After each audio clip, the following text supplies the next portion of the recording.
Ladies, gentlemen, and those pretending to be indifferent, welcome to the newly rebranded, extravagantly divine, smug, beautiful Nigel Tuffin show.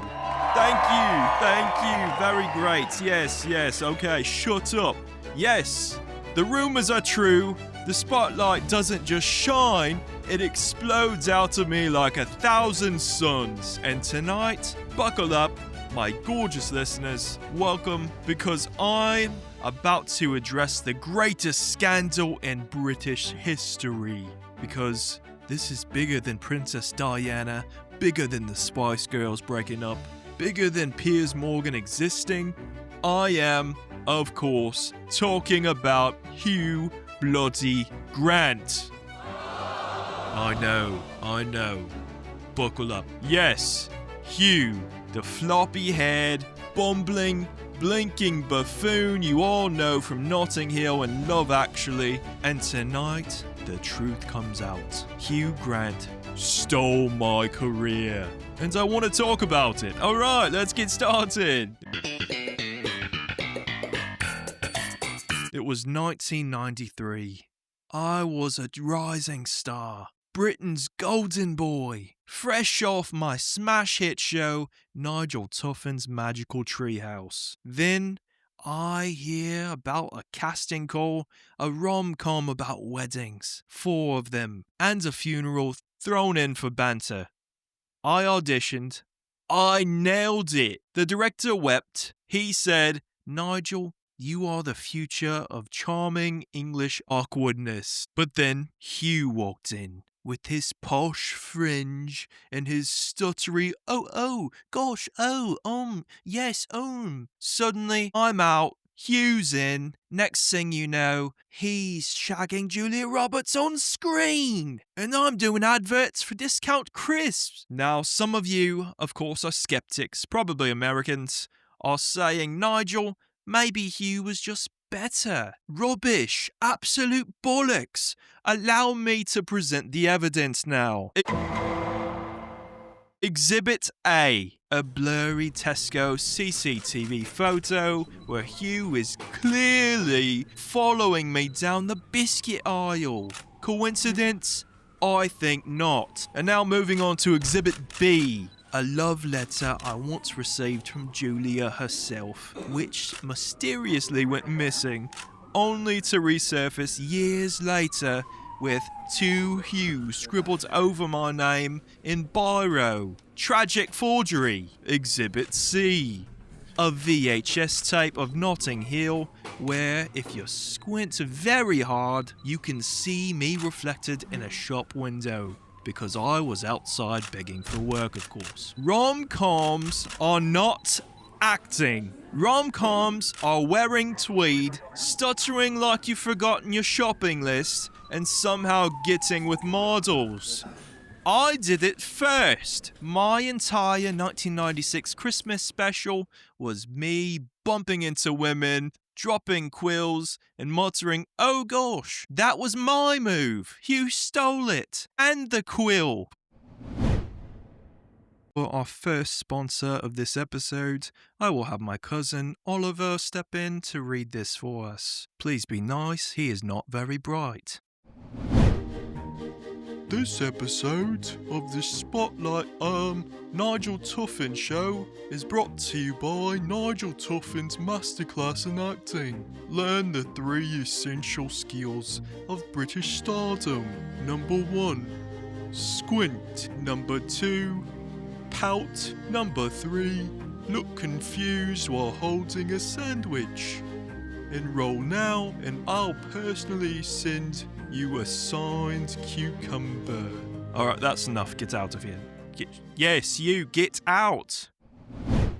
Alright, back to it. Hugh Grant, I know you're listening. Don't act coy. I challenge you to settle this beef like men. I suppose 3 duels, maybe? 1, a croquet showdown at Kensington Gardens. Winner takes the title of most British. Number 2, a rom-com off. I know I said I hated it, but we both must win the heart of a stranger in a bookshop using nothing but charm, stammering, and oversized jumpers. And 3, a charity boxing match. The loser must declare publicly Nigel Tuffin is Britain's greatest treasure. Tough in. Alright, now let's get back into stories.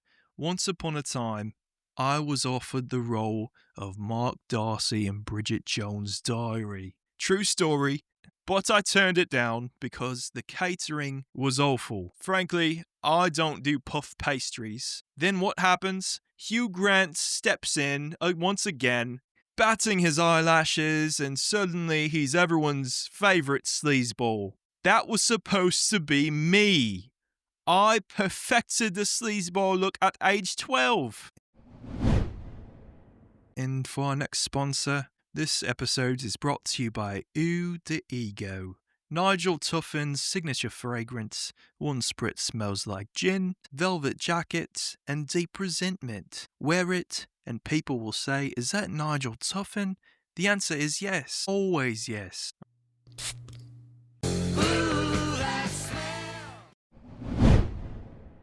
Alright, and for our next segment, let's get into this. It's new here. Nigel versus the internet. I hate it. Let's get into it.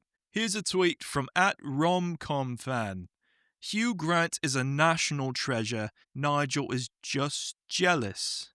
Excuse me, I am the nation's treasure. Hugh is more like the nation's parking ticket. And here's one from Caroline and Brighton. Nigel, stop obsessing. You'll never beat Hugh. Caroline, darling, I've been beating Hugh for years, in my dreams. They're legally binding. The man gets it every day. I beat the rubbish out of him. I foresee in the year of 2027, Hugh Grant will release a memoir called The Man Who Stole from Nigel. He will cry on Graham Norton, admit his crimes, and hand me his BAFTAs. Also, by then, yoga pants will be outlawed. Mark my words. Looking forward to the future. Right, and for our next segment, let's get into your favourite. I know it, I read minds. Today, we will get into, here we have it, Nigel's Rants of the Week. Nigel's Rants of the Week. Today's rant, people who say it is what it is. Excuse me, no it bloody isn't. That's not wisdom, that's verbal diarrhea. Imagine me on set in 1997, director says, Nigel, you've just broke your leg falling out of a magical tree house. Do I say, it is what it is?